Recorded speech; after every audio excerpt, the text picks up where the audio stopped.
All right, so let's go ahead and get started. I don't need these. I had those for lead gen on my phone. So let's go ahead and take a few minutes. Tell me, what is it that you're hoping to gain out of this class? For this next hour that we're together, we are focused on doing comparative market analysis using the RPR system. So tell me, what are some things that you're looking for? What are some things or questions that you have? What is it that you'd like to get out of this class that I can ensure we do? Go ahead and put that in the chat box. If you're on Facebook, then go ahead and put that on Facebook as well. I'm glad to be able to answer any questions that you have.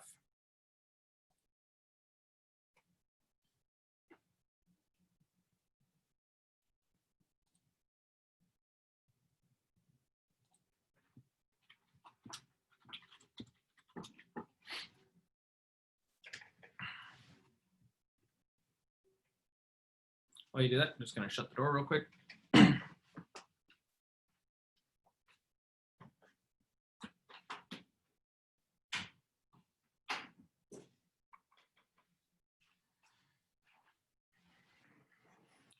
What you realize from teaching or coaching from home is just how loud you are. So I am going to go ahead and keep that door shut. That way we can hopefully reduce some of the distractions that are there. So first is that Les says that he wants to know, what is the RPR system? Absolutely can answer that. Linda said the best guide with this topic for new agents. So the one thing about comparative market analysis that I want to be focused on or want to first disclose is that this is going to be completely based on your comfort level, right? And your comfort level is going to come from experience in doing this process and realizing what are some activities, some action steps that you can be doing to ensure that you get better with the things that are going on here. So being very mindful of that is what we're going to get into, and I'm going to be sharing this here also in Cappers for the people that are in Cappers, and then I'm going to be doing a screen share in just a minute of what that looks like. So first of all, let's just do kind of a refresher. So what is a comparative market analysis? Someone go ahead and put that in the chat box for me, please. What is a comparative market analysis, and what is the value? Why do we do it?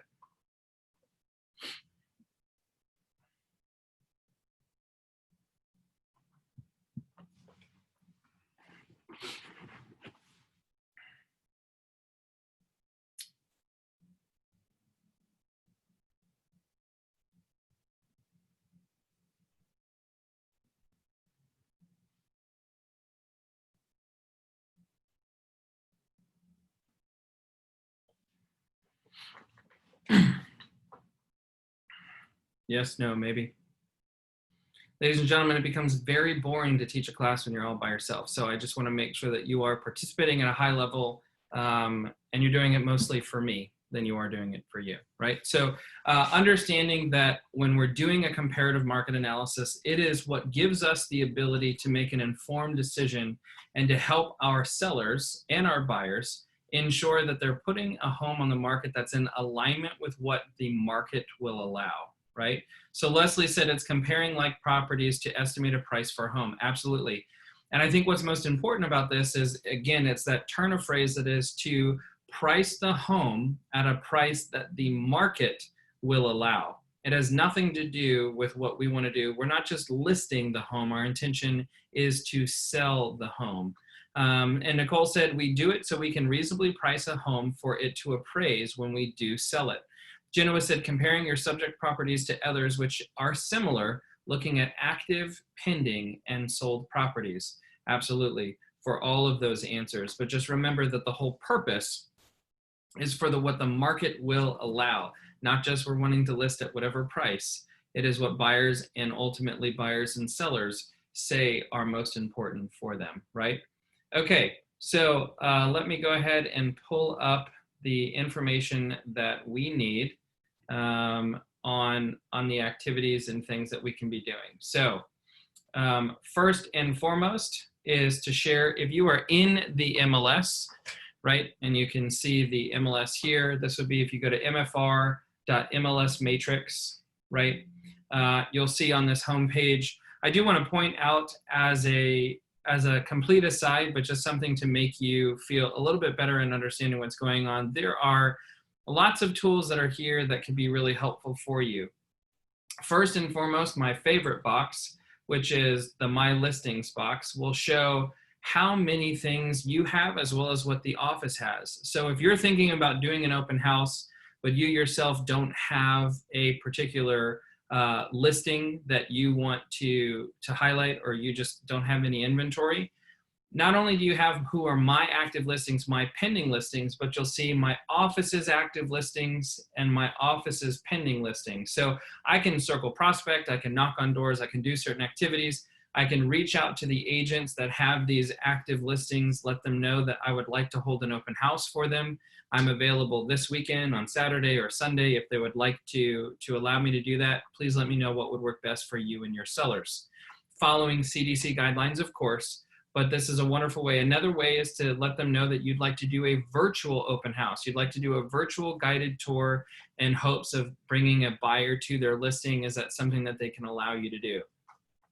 Now you have the ability to create video content. You now have the ability to do open houses, and they don't have to be your actions, right? This is the power of being with one of the largest brokerages in the area. Actually, the #1 office in South Pinellas, is that you have the power of multiple people taking multiple listings at any given time, right? So being intentional about that and understanding what's going on can be really helpful. Another thing is your market watch. So market watch is showing you what's going on. This is showing you what's happened today, right? There's new listings, there are all of these things. However, you can actually customize this. I'm gonna kind of do a squirrel here thing for a moment. And you can now say, I just want residential, right? Maybe I want in Pinellas County, or maybe I want in Hillsborough County, or maybe I want to do just a particular area. So I'm gonna say Pinellas, right? So I want residential, all residential in Pinellas, and I'm gonna save that as a modified search. And so now on my market watch today, I could see that there were 35 new listings in Pinellas. There are 19 that sold in Pinellas just today, right? And there are 39 pendings that went pending in just today. Maybe I want to do that within the last 7 days. So I want to let people know, if you're thinking in Pinellas County, what are some things that happened in the last 7 days? Well, we have 393 properties that went on the market that are currently not under contract. We had 261 homes sold in the last 7 days in Pinellas County, and 612 homes are pending. So with that being said, our number of homes active, our number of homes pending, right? The number of homes pending is just shy of almost double, right? What that would look like. So understanding that there's about 40% of homes that are active versus pending right now.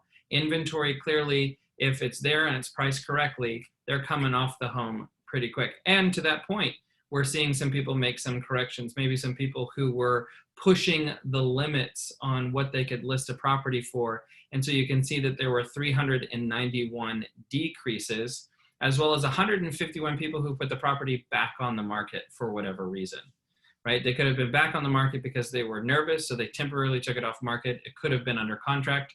You can take this data, you can interpret this data, and what's most important is that the people in your world know that you are the local expert.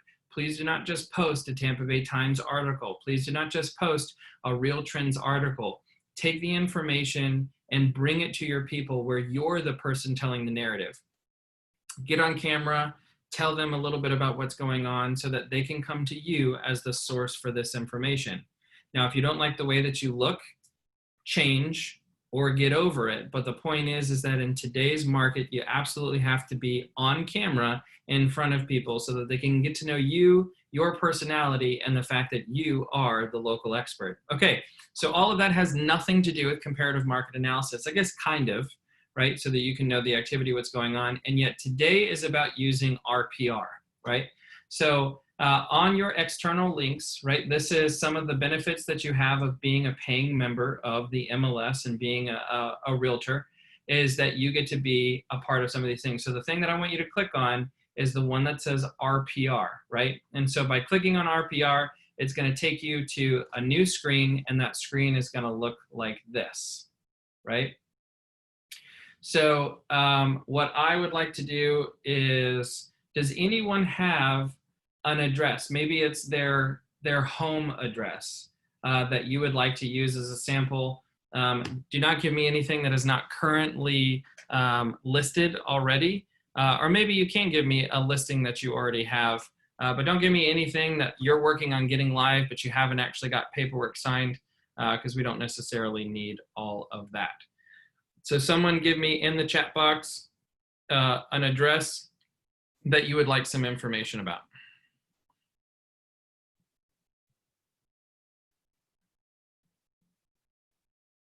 All right, Greg, thank you, sir. And so RPR is the Realtor Property Report. And so he gave 909 35th Street North, right? So we're going to take this property, and I'm now going to click the search button. All right, so this is all properties, whether it's on the market, off the market. Currently, this property is off the market, right? Now, just like Zillow, you'll see that there is an RVM that's right here. So the computer that has no idea of the inside of the property, they have no idea of any upgrades or anything that has happened to the property. It doesn't necessarily know one track or the other. It's probably taking data algorithmically based on active pending solds within a certain criteria. So you can take that number, but understand that that RVM, right, that automatic generated number is where they got information the same way that Zillow has a Zestimate. So some of the things that you can do from here, and I talk about this quite often, is that if ever you're going to the perspective where you're doing a pre-listing packet, instead of putting in the pre-listing packet your comp analysis, right? Because quite frankly, one of the biggest values that we have as an agent is pricing the home competitively, right? For what the market allows, they're using our expertise to be able to really position the home as best as possible. And so Greg, if you could just in the chat box, let me know if you have the ability to talk. I can be able to enable some speaking, because I might need your help a little bit on this property to give me some insight as we're doing this. But I'm going to try to go as much without your help as possible until we get to a certain point. Okay, so if you are wanting to just give a general idea of what is going on in this particular neighborhood, instead of actually a comparative market analysis, but more just of a market analysis or market update, then you can simply click on the neighborhood button here. And so what it's going to say is in this particular neighborhood, right, of what they have identified as St. Petersburg, Florida, 33703, it's saying that the median, okay, Greg, well then I might be completely wrong when we do these comps, so don't chew me out if I don't know everything about the property, okay? So median estimated home value is actually less than what they have anticipated for this particular subject property, right? It says change over the last month in 33701 is less than, but still an increase of almost 1% in value. Change in equity over the last 12 months was 2.64% over the last 12 months. So having a conversation with people, how simply could you be able to create a flyer, create a post? Do you have a home in 33713? Would you like to know some market assistance or market snapshot? Click on the link below to get your free market report for your area, right? Again, this is kind of some of the tools that you can be using to come of value to the people that are in your area. And now you can market that to everybody that lives within a square mile of, say, this particular subject property, if it's right there in the middle, right? So we have the information here. We understand what's going on. We're able to look. The great thing is that RPR is going to show you some of the graphics here. They're going to show you some stats. Being able to give this information to your client looks like you spent so much time building this report, cross-referencing the home against the zip code, against the city, against Pinellas County, against Florida, right? So by looking at this, we can absolutely see what does this look like for the change in equity increase of the median estimated home value within this area comparatively. Well, if we look at the graphic, then 33713 is actually appreciating a little bit lower in value comparatively to St. Pete, Pinellas County, and Florida, which also might look like an opportunity to be able to buy something below kind of the market standard, right, of what's going on in a particular area. It's going to show the median sales price versus sales volume, right? So we can see what that looks like in terms of median sales price over the course of time, what sales volume has looked like, right? So where did we have a big uptick? We're able to see some specifics here. Median list price versus listing volume. So list price has kind of continued to steadily grow between January of 2019 and January 20. And yet sales volume, it looks like we had kind of an uptick of inventory, kind of what looks like about March of 2019 comparatively to where we are now. And we know that to be true. Inventory is low. Inventory was low prior to COVID. It was about 2.1%. It's still hovering right around there. And so having this information can be really helpful. Population of children by age group, population of adults. So if I'm looking to be marketing to a particular area, maybe I'm wanting to do a farm in a particular area like 33701. Based on this demographics, it looks like the median population in 33713 is going to be somewhere between the ages of 35 and 54. So I can gear my messaging, I can gear my images, I can gear everything that I'm doing to reflect the majority that's there, absolutely. So just understanding this is some really great information that you can get. There are some specifics, right? There are all these things that we can do. However, what I'm gonna do is we're gonna go back specifically because we're here for the CMA. I just want you to know, right, that market analysis does not just have to be subject property plus 3 comparables, right? We kind of give a layman's terms, but you can take this data, you can use this data on landing pages, you can use this data in conversations with friends and family, you can use this information when, yes, going on a listing appointment. So just know that you having your pulse on the business, you knowing what's happening in the market is one of the best things that you can obviously do to prepare yourself, right? Okay, so we're gonna go back to the property itself. Now, if I want to do a comparative market analysis, then I'm going to do the comp analysis. Now, the great thing about this is that it will not, you can see down here, that it will gray things out. There's a step-by-step process. There's a 5-step process in this process. And so with that, you are going to confirm the facts before you search for the comps, before you make some adjustments, before you review the comp analysis, and then you get the seller report, right? So we want to confirm the facts. So, Greg, I'm going to need your help because I have no data, right? Apparently this home has not sold recently. So, Greg, please let me know how many bedrooms and bathrooms are in the home. This is where you're going to need to do a pre-listing questionnaire, right? So I'm going to be having a conversation with the seller as I'm preparing things. I'm going to be asking, are there any upgrades or any updates that I should be taking into consideration when doing a comp? So Greg, if you could, please tell me, have you done anything with the home, let's say within the last 10 years that you believe would affect the value of the home when putting it on the market? Whether it's updating the kitchen, if it is, what kind of countertops, what kind of flooring, how are the appliances, age of the roof, AC, water heater. Again, you're not really going to be able to do a comparative market analysis until you get this information, right? Now, some people like to ask the question that is, well, how can you do a CMA if you haven't seen the property? Well, by having a conversation with the seller, right, about some of these updates, you can at least build a window, plus or minus a range, where we can then have a conversation and really narrow down as a team once we get there. My job is not to tell them this is the exact price that the home is going to sell for. It is to build a basis of information, gather information so that we can build an informed decision, right? So 3 bedrooms, right, is what he said, 3 bedrooms, 2 bath. And just for us to take into consideration, because not everyone can see what Greg is saying, he said that there's updated bedrooms or updated bathrooms and kitchen. There's hardwood and porcelain tile throughout. Okay, so we're going to try to use that information and see what else that we can do, right? So we're going to confirm the facts. And now we're going to find some comps. So what we're looking for is we're looking for active, pending, and sold single-family residents. And now you can do within the last 6 months. You can do within the last week. You can do within the last year and a half. We're going to do just the last 6 months because that should be a pretty great area to grab from. I could do a minimum of 2 bedrooms, 1 bath, especially if we're in an area where there's a lot of 2-1 bungalows. There's a lot of things that we need to use.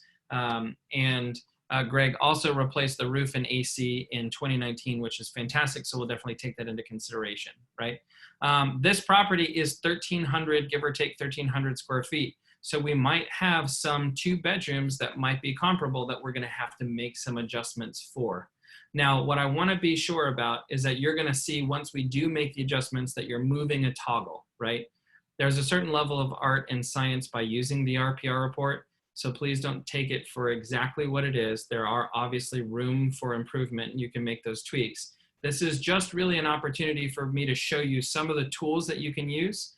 And more importantly, I want you to go in and practice by doing this. So please don't take me doing the CMA as law, right? This is really just to kind of flex on the muscles of actually using this as a tool to help you when doing a CMA.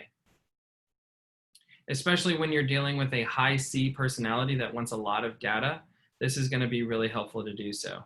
Okay, so taking the subject property, I'm able to actually zoom in, right, and say, okay, so he's right there off of 9th and US 19. With that being said, I might want to make sure that when I'm using some of the properties that I'm staying on one side or the other of US 19 or within a particular demographic or area. To this point, I might not pull just from the other side. I might not pull some of the data from historic Kenwood to be pulled into this neighborhood because it is a different area, right? So just taking those things into consideration. So our AVM right now, right, is showing that we have an average automated view of about $246,000. So if we look here, you'll actually see that there are some color coding. So I want to show you, there is a little legend down here. It's going to show you subject property is your yellow, right? Green is going to be recently sold. Your very dark blue is going to be pendings. And then your lighter blue is going to be for sale, right? The things that are active that are not under contract. So let's go ahead and look at something that is pending. So this is a 3-bedroom, 2-bath, about 1,300 square feet. Will we say that just off the top, right, without looking at specifics, will we say that a 3-bedroom, 2-bath, 1,300 square feet is similar to our 3-bedroom, 2-bath, 1,300 square feet? Yes or yes? Yes, all right. Okay, thank you for participating. I really appreciate it. So we're going to say, yeah, that would be probably a pretty good indicator of what that would look like. Well, maybe since it's just right over here, I might look at this property. So this is a 2-bedroom, 1-bath for 260, right? But again, being very careful, what is this area that's here over here, right? The differences of neighborhoods. So we want to be very careful when we're looking at things that we're not skewing the information one way or the other. So this is also a 3-bedroom, 2-bath for just shy of 1,300 square feet, right? So I might say yes here. Okay, so we've got 2 pendings, which the pendings are going to show us what people clearly have had an interest to pull a trigger one way or the other. They haven't necessarily had to produce cash, but it shows that in today's market, they were willing to pull the trigger on that amount. Now, if we go and we look around, we see now for some greens, right? So this was a 2-bedroom, 2-bath, 1,300 square feet, and that sold for 275. Well, that might be promising because our comp has 2 baths as well, but the difference is that we have a full bedroom. So we're going to see out of those 2 bedrooms versus our 3 bedrooms with similar square footage, how is the layout? What are some things that might have affected an increase in the sales price comparatively to the 246 that our AVM is telling us, right?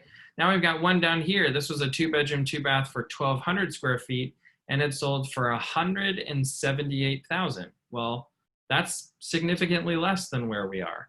So do we take that into consideration? Do we make some adjustments, or do we believe that that's the case? Now, the great thing about this is I can add it because I don't know the details for right now, and I can always remove it later when we disqualify it as a potential comparative, right? We're going to look over here. This was a 3-bedroom, 2-bath. Again, we're kind of talking about the Kenwood area. So What is it that would cause someone to spend more on just one side of US 19 than the other? Well, what's the difference between being in historic Uptown and being in Old Northeast, right? There are some things that might be a little intangible. So we can take this into consideration and then make adjustments accordingly if that's what we want to do. Let's see if there's anything more over here in the area. So we can see that this was a home. This was a 3-bedroom, 2-bath, 1,400 square feet, and that one sold for $302,000. Okay, so we've got some properties that are over here, and let's see over in North Kenwood, any other that we'd like to take into consideration. They're kind of stacked on top of one another. So let's see this one. This is a 3-bedroom, 2-bath, 1,300 square feet for about $273,000. Okay, so with this, right, if we actually look down, you could see that from the range of comps that we used, we are all over the place, right? Greg, congratulations. Your home could be worth anywhere between $187,000 and $380,000. Well, that doesn't really do so much of a great job of telling your client, we might be somewhere in between a $200,000 difference. But list with me because I have confidence that you will land somewhere within that range of $200,000. That's not really what we want to be telling our people, right? So we've got 275, we've got 275, 178, 295, 302, and 273. So we've got quite a few solds. Again, we're going to probably go through this and say, yes, this is a comparable, no, this is not a comparable, and weed these down. And then we have 2 pendings just to show kind of what's going on with competition. What's important about this as to why we don't actually use listings that are active is because active is not showing us an indication of what someone is willing to pay for a property. It just shows us what a seller believes that they could get for the property, right? So we want to be very intentional about that. So updating, valuation, and close. If we feel pretty comfortable that we have a pretty good range of comparative market of properties, then we can go ahead and say update, valuation, and close. So without making any adjustments at all, what it's done is it's increased probably the average of our comps, saying 270, which means that the review of our comp analysis says that the property is probably worth somewhere around 270 without doing anything at all, right? Without doing any adjustments. However, Greg let us know that he's updated bathrooms and kitchen. He has hardwood floors. He's got a new roof and he's got new HVAC. Should we absolutely take that into consideration when going against other properties? Right? So that's what we're going to do now. So we've confirmed facts, we've selected comps, and now we need to adjust those comps, right?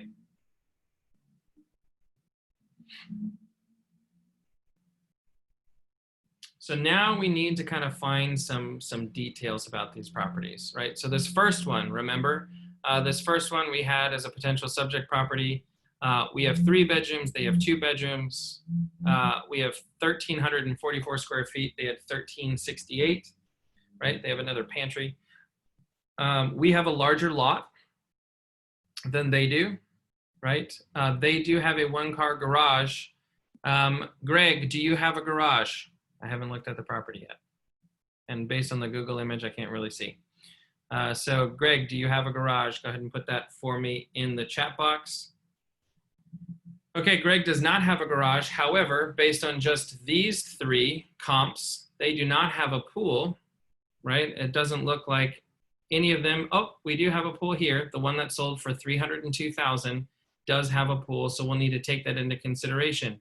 Do you think that a pool is a plus or a negative on the property? Oh, and it's a pool and ground. Well, it depends on your buyer, right? Some people say, no, I don't want a pool. I don't want any maintenance. I absolutely need a pool, right? I mean, I have to take cold showers for like 5 months because of how hot and humid it is here in Florida. Like, I want to be submerged in cold water as often as possible. So for some people, having a pool is a plus. For other people, it is not. They see it as additional maintenance.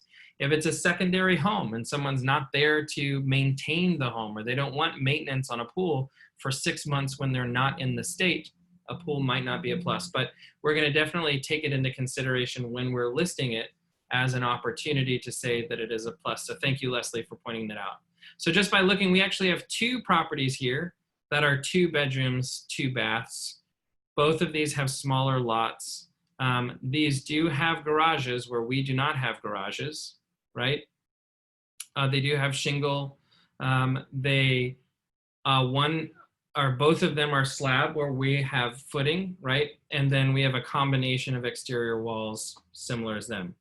So what I can do is I can either go to bigger photos, right? And I can kind of go through and look at the photos, or what I'm going to do is I can actually just click this and open up a new tab, which is going to show me the specifics about this particular home, right? So this one sold for $275,000. Again, a 2-bedroom, 2-bath. And so we're going to look at the pictures together. So there's a garage, right? It's a slab property. It has a decent backyard of how it was set up. Apparently the inside's not as great because they're spending a lot of time outside. I'm just kidding. Okay, so it looks like they have large tile, right, on the floors. Definitely colorful. Let's see. So again, consistent kind of tile throughout the home.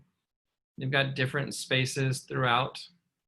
This is going out to the back room. So there's a family room, there's a living room, and there's a little dining room area that we've already passed through. The kitchen, would we say that the kitchen is updated? Would we say that the kitchen, like what would we say about this particular kitchen? And then I would go and I would ask Greg, right, through this process, Greg, would you say that this kitchen is better or not comparable to your kitchen? So he's going to give us that answer. But looking at the cabinetry here, so Greg says that his kitchen is better. Now, is Greg biased? We don't know. We're going to have to see pictures. I'm just kidding. We'll definitely do that as a follow-up. Thank you, Greg. But the point being is that this is, Greg has a galley kitchen. Okay, well, some people hate galley kitchens and some people love galley kitchens. But it really just depends. It looks like in the kitchen itself, it looks like we have stainless steel appliances, which means that they could be anywhere within 1 to 20 years old, right? So now let's look at some of the information that they have here, right? So it says that it has a bright open floor plan with 2 large bathrooms and bedrooms, right? Florida room, covered front porch. The kitchen is a cook's dream. Okay. It has maple cabinets with soft close, granite countertops, stainless steel appliances, and an undermount sink, which opens to a dining space, blah, blah, blah, blah, blah, blah, blah, blah, blah, blah, blah, blah. The large windows in the home allow for a lot of natural light. The roof is a 30-year dimensional roof installed in late 2010. Okay, so does Greg have a better roof or a comparable roof? What do you think?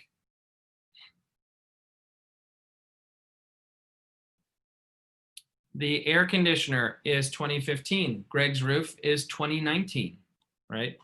There's a new dishwasher that's from 2020. Okay, well, we'll take that into consideration. And then they have ceramic floors throughout the home. So with the hardwood floors, Greg, would you say that those were original to the property?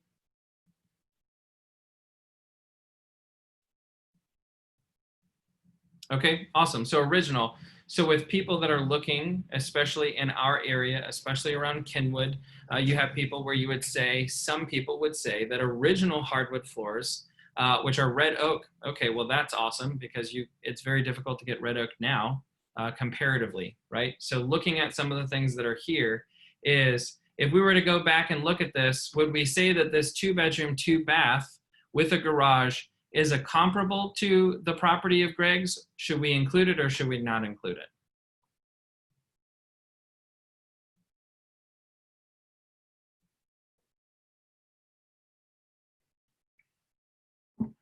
Okay, so Greg says include, which again, Greg, thank you for participating. We're gonna say, yes, it's here. So now, again, what I wanna show you is keep your eye right around here, right? I'm gonna try to highlight in this area. What you're gonna see is I'm gonna say, how does this property compare to the subject property? Well, based on Greg's information, even though we don't have a garage, so we would potentially deduct for not having a garage. So you'll see that this is adjusting the subject property by adding some things. So maybe I'd say doesn't have a garage, so that's a hit, but we have a pool. Well, would you say that a garage is the equivalent to a pool? Well, it depends in the eye of the beholder, right? However, the property has a garage, but doesn't have a pool, and we have an additional bedroom, right? So we've got an additional bedroom. We have updated appliances. So maybe we'd say that out of those adjustments, right? And I can move this toggle any which way that I want. And you can see here that it's going to adjust these prices. So it's going to say, well, is the property better or is the property worse? And you can see down here for the adjusted result that it's going to move my price, either saying that we're going to go down in price or we're going to go up in price based on the adjustments. So let's just say that the garage and the third bedroom are a wash. And then we're going to say that, well, we have a pool and we have newer upgrades, including the roof and the AC. And so maybe I'm making an adjustment based on this subject property, or rather this comp number one, by saying an adjustment of about $5,000. Okay. So now we're going to close out of that one and we're going to look at recently sold property number two. Now this is the one that was for $178,000, right? So this was $178,000. It was built in 1982. We're built in 1950. It's a block home. We are not a block home. It has a one-car garage where we do not have a car garage. Oh, but we're seeing some things about the property, right? I mean, it is real tight on that lot. Remember, we are on nearly 1/3 of an acre with Greg's property, where this one is like 0.12, okay? So we're looking at these things. Oh man, Greg, I don't know if you can compete against that carpet. You know, that really does look like it took a lot of animals to create that. So we can see that there were some things that are here that is original, right? Let's see. Greg, is this kitchen better than yours?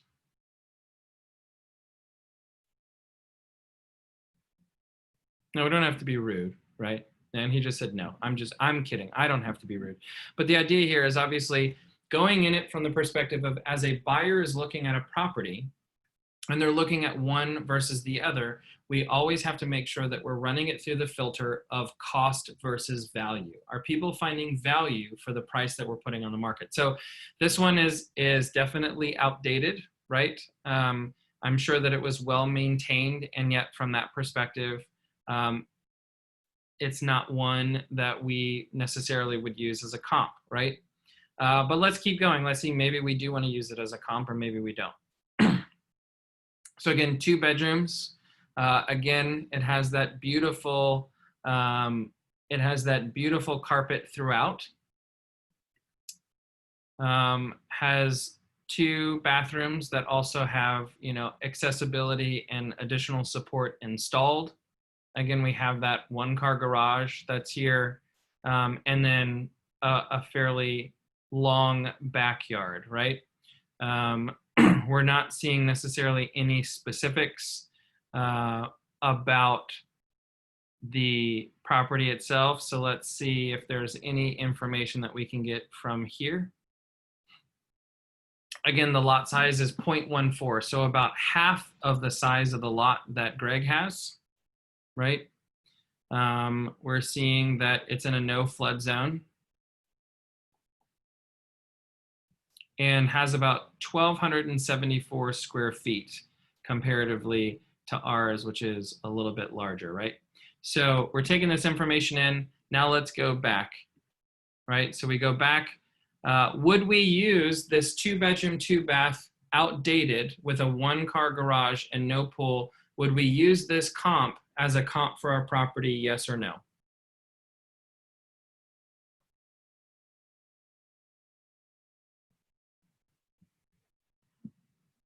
So Leslie says no.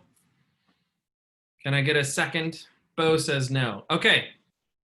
So if by doing this, we feel like we have to have a conversation about removing the 2-bedroom, 2-bath, right? The $178,000, then what we're going to do is we can actually just scroll whoops, we can scroll up and you can see that we can remove it.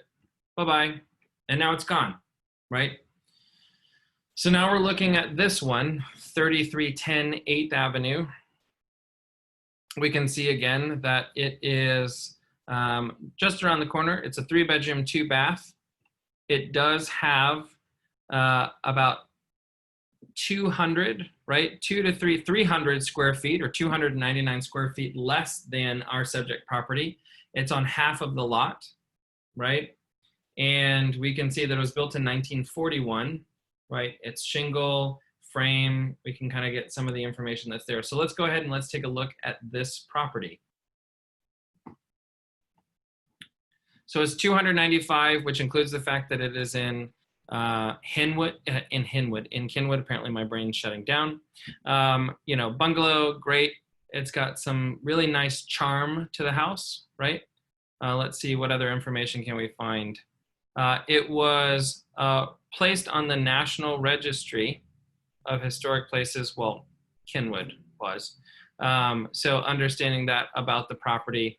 But look, we've got original hardwood floors, right? We've got some of the nice charm of the rounded entryways, a lot of natural light that's coming through the home. The windows themselves look like they were fairly updated. If we look at the bathroom, right, we can actually see that they've done some general updates to the bathroom, right? But this is definitely one to squeeze into. So Greg, looking at this bathroom, would you say that these updates are comparable to the updates that you've done to your bathroom, or no? Would you say that your bathroom upgrades are better, comparable, or, okay, so comparable, so we're gonna take that as a wash. Okay, great.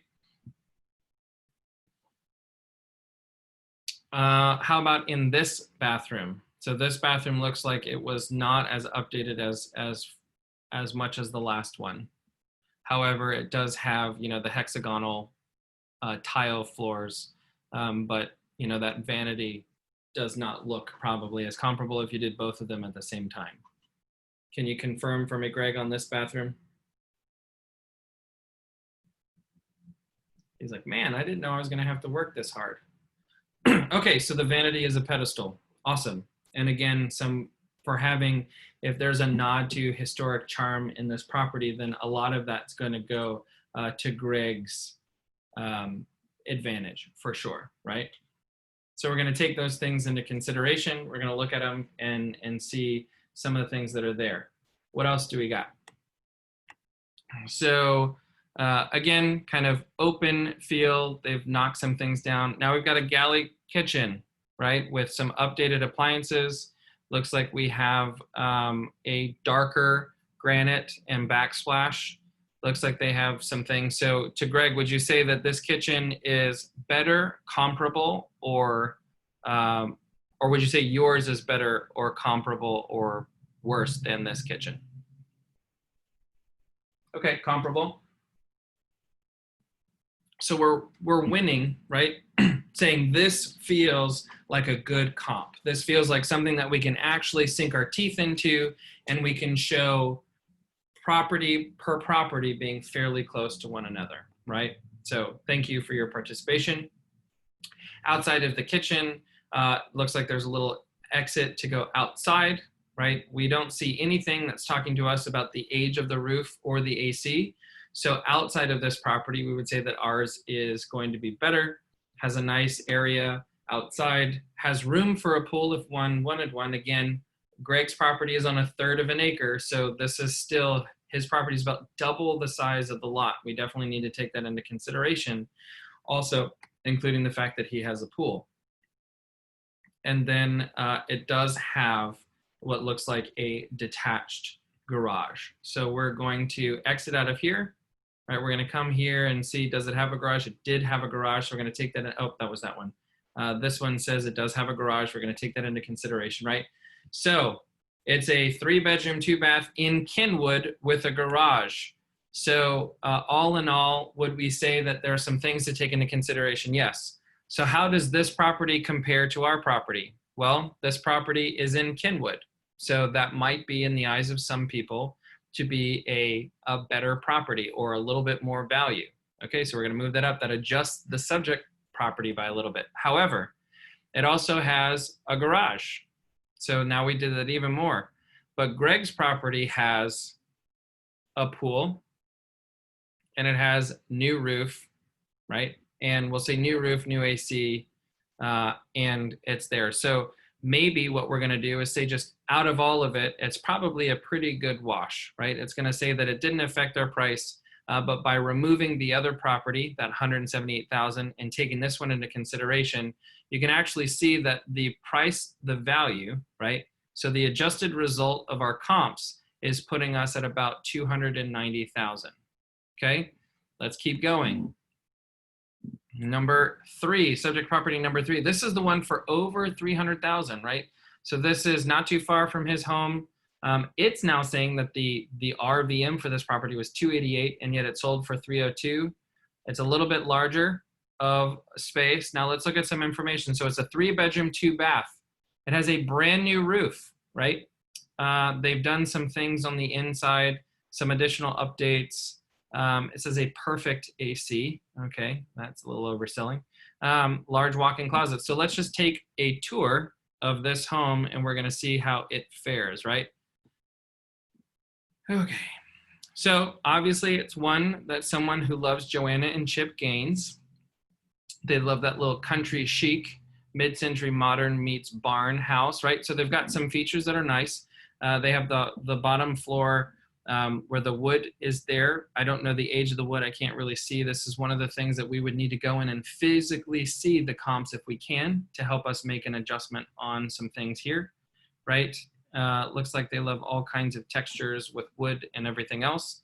In the kitchen, okay, so the kitchen is going to be updated and is different. So again, going to Greg, and this could be, now we're taking into a certain level of taste, right? So from that perspective though, let's have a conversation. So Greg, would you say that this kitchen is better, comparable, or worse than yours?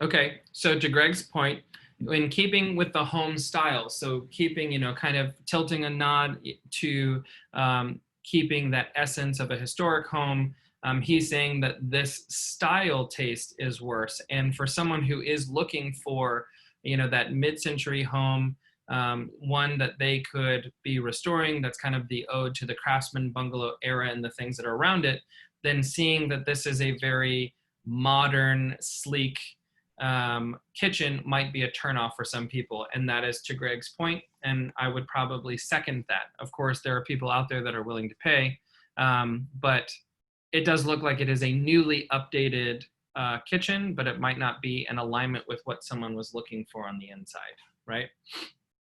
Okay, so we can see that the kitchen then opens up to this kind of back seating area. So you've got that floor. There's some paneling on the walls, as well as the exposed wood for the ceiling, right? They've got some new fixtures that are kind of, again, it looks like they're trying to incorporate some of that retro Art Deco meets mid-century, so we have to take that into consideration. There's a double vanity, right? So they have a double vanity, or at least a larger sink with 2 faucets, right? Again, they've kind of made some modern adjustments by using some subway tile and some other things. You know, I hate that I'm on Facebook Live because I've got some really fun commentary about some of these homes that we're looking at.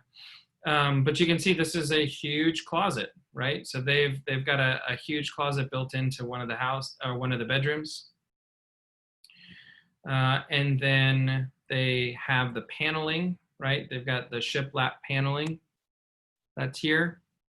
And then it looks like they've got a way to just be able to go out to the backyard through sliding glass doors, which is nice in 1, if not 2 of the bedrooms. Updated closets. The doors themselves have been updated. So they've definitely spent some money, right, to give that kind of move-in ready feel to some of the things that are here. And so here's the backyard. Again, they kind of have that exposed wood going through with the mid-century, some of those things that are there. However, they do not have a pool, right? So if we go back, all in all, to the eyes of a buyer or someone who is looking for the flip, right? So this is, that was listed at 302, right? It's a 3-bedroom, 2-bath. It looks like they did spend a lot of money on newer things. Whether or not they're in alignment with your taste, like Greg's, then he probably would not appreciate some of the new things and would feel like that was just a waste of money. However, some people could do that. It was on, 0.13 of an acre, again, less than half of the type of property that we have, right? It has a carport. And so when we look at, is that right? When we look at it, yep, it says the carport. And then what's interesting is that it says that it has a pool. Did anyone see a pool? Did we all completely miss a pool? Because I don't see a pool in any of the pictures.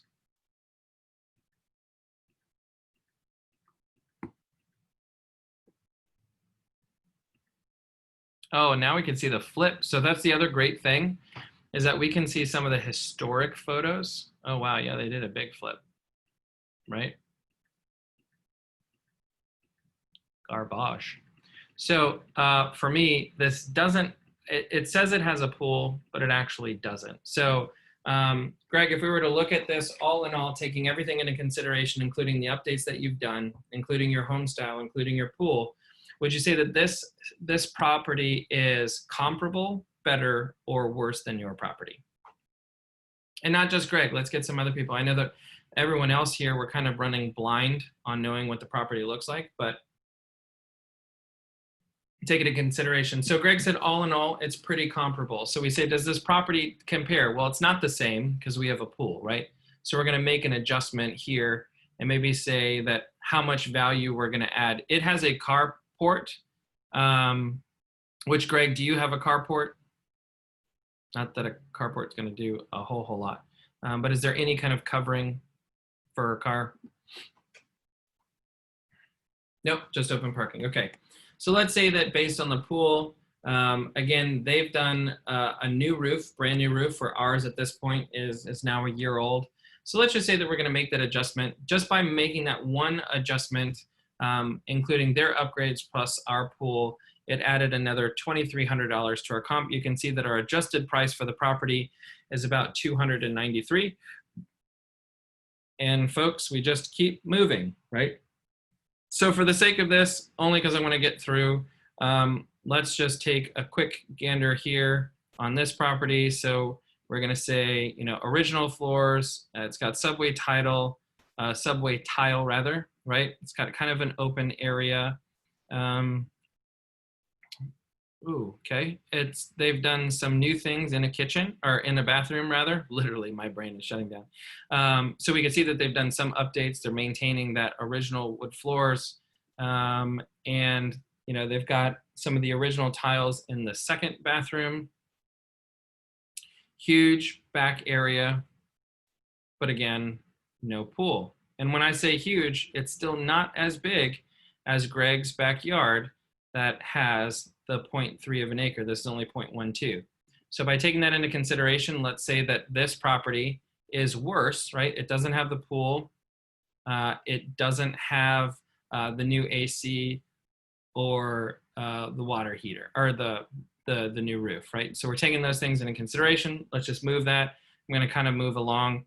This is 3.2, 0.2, right? This one does have a garage, and it does not have a pool. So we're going to take some of that into consideration here as well. So this is brand new, right? They've done some updates. It's not original hardwood, but some people don't mind this kind of laying down, plug-in. Everything in the home has been newly updated. So people are going to be able to move in. It's move-in ready. Again, depending on who you are, you might like the historic aspects and the preservation that Greg has done to the property, and other people might absolutely like what this is. So we're just going to say, because of the fact that this one doesn't have a pool, we're going to move just a toggle. And then again, this, as you can see, we spent a lot of time on the first three, and I'm kind of BSing through the second three because I want to show you what happens once you've made all of these adjustments. So again, please don't hold what I'm doing as law or that this is the actual value of his property because I'm not really doing I'm not doing it justice, right? So this one has a carport. It also does not have a pool. So let's go ahead and take a look at this one. Again, kind of open. They definitely have not been holding to the same standards, but there are some updates. There's some comparability, right? Large double vanity. There's some things that are here that people can take into consideration. The flooring is kind of different throughout the home. And there is that nice little carport. So let's say, again, we're going to say that this property is not the same. It doesn't have the new roof. It doesn't have the fairly new AC. It doesn't have the pool. So we're able to make some of these adjustments that are here, right? And so I'm going to go ahead and I'm going to update and close based on doing an evaluation, whatever that looks like. So we are now in a place where it says that the results of the comp analysis is putting us at right around 310,000 if Greg was to list his house based on these comps, based on us moving through it very, very quickly. So what I'm going to do is I'm actually going to, and now you can edit, right? So if you don't like the information that's here, you can put the recommended price. You can put the range that you think that they could sell the property for, right? So right now the range says 263 to 380,000. Well, we're probably not going to do that wide of a range. So let's say that my recommendation with it being 310 is that I'm going to tell him, you know, I think the property we could list at 310,000. I would say that we're probably going to be anywhere between 290, right, and 325. I'm just picking a range to kind of help him make a decision and for us to start a conversation. So now for the great part. So I just create the report. I want to do a seller's report and I can display it. So I can either display it now or I can email it. Yes, I'm using Doug's account because it's saved on our personal computer and I would rather do that than saving anything. So now we run the report and it's going to take about 2 minutes. Then we're going to hear a big bell sound. And then that's going to be our opportunity to download it. Your sellers are going to feel like you spent 12 hours building this packet of information when in fact we were able to do it here personally going very slowly in an hour. If I was going through this myself, I could probably do it in 15 to 30 minutes. So while we have an opportunity, someone give me some insights, some questions, some ahas from using the RPR report and seeing what this process looks like thus far.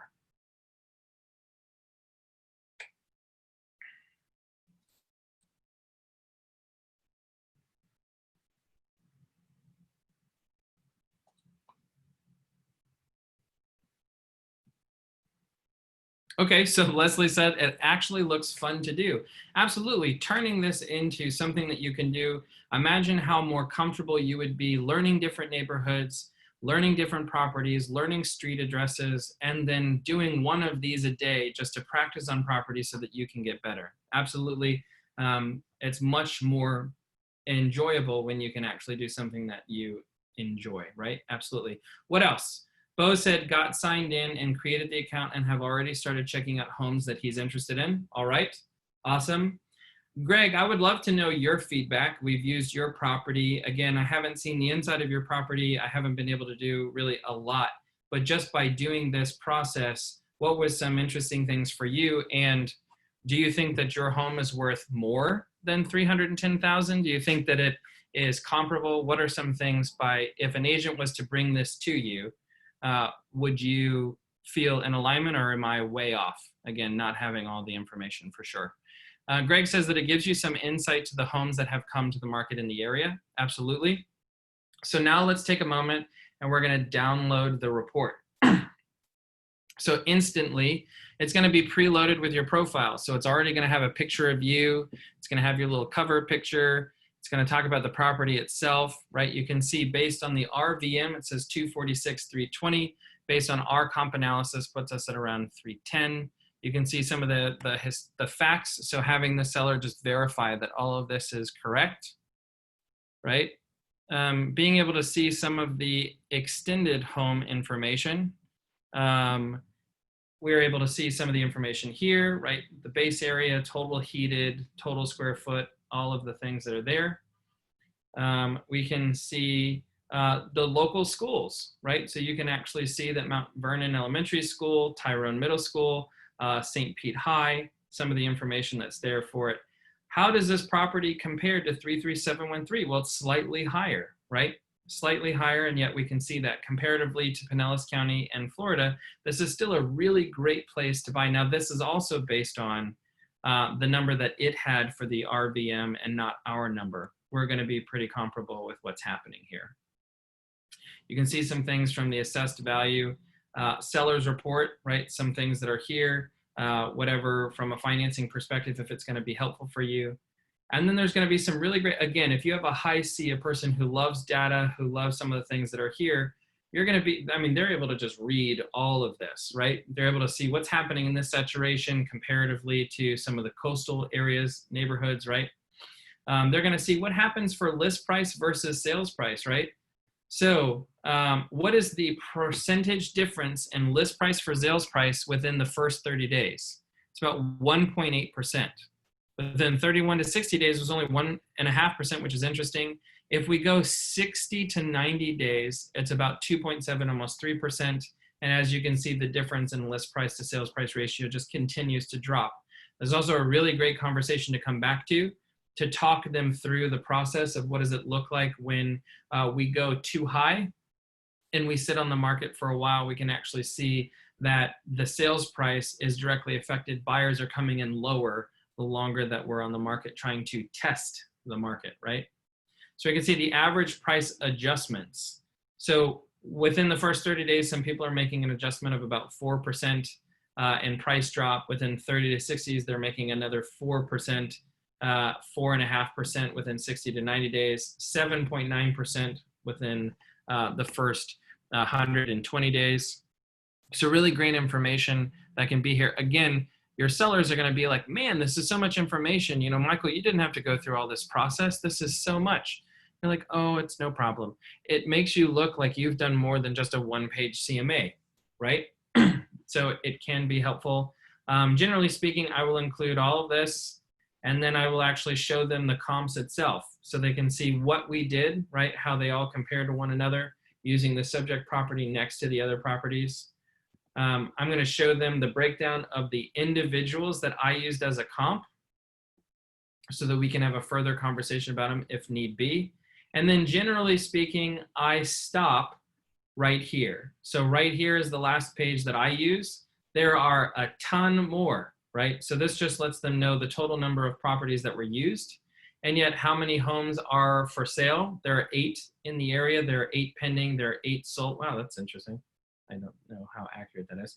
But you can see that there are some things that are here. So we can tell them, listen, lowest listing price estimation is 244. The highest list price is 302. We can see that the median living area is right around ours based on the comps, right?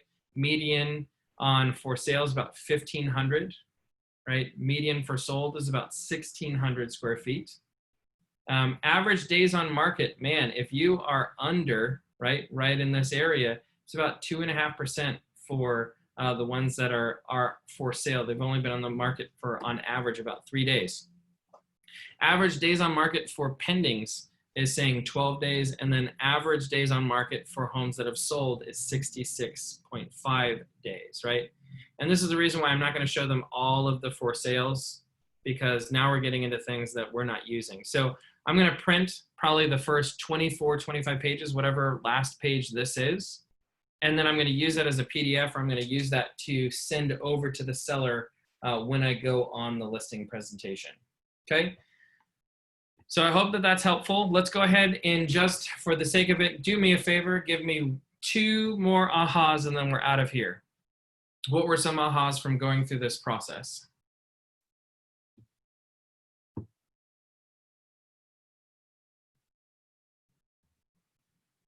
Or what would you like to do with it?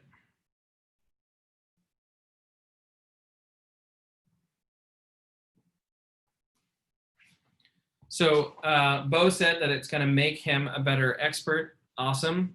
Greg, just to answer, says that he feels like it was pretty realistic that he previously came up with about 300,000 for his property. So loves that. Love that. Bo said provides backup data to speak with potential clients about. Absolutely. Kelly says that she likes the RPR style of the CMA report. And Leslie said to be able to offer it to curious sellers and hopefully motivate them to sell. Yes, and to that point, Leslie, we do not want to give them all of what we just went through, because if they aren't listing with you, they could take that information and go do with it themselves. So just giving them a market report, right? The neighborhood stats, that's public record, that didn't really require any finesse. You can give them that information and go, if you would like specific comps for what your home would be listed at, I'd love to be able to sit down with you and have that discussion. Now we're getting the listing appointment, right? Greg says, didn't realize that you could click on the addresses to look at the listing pics. Yeah, I mean, that little thumbnail, even if you click the larger image, isn't always very helpful. So being able to actually click on the link, pull it through on the other side, and go through it effectively can be very, very helpful. So I agree. Also, to get more facts about the property can be helpful. All right, folks, I hope that this was helpful. If you have any questions, please let me know. If not, then I'll see you tomorrow morning at 8:30 for the Reedy and Red Show, as well as Ignite at 9 a.m. Talk to you soon. Bye-bye.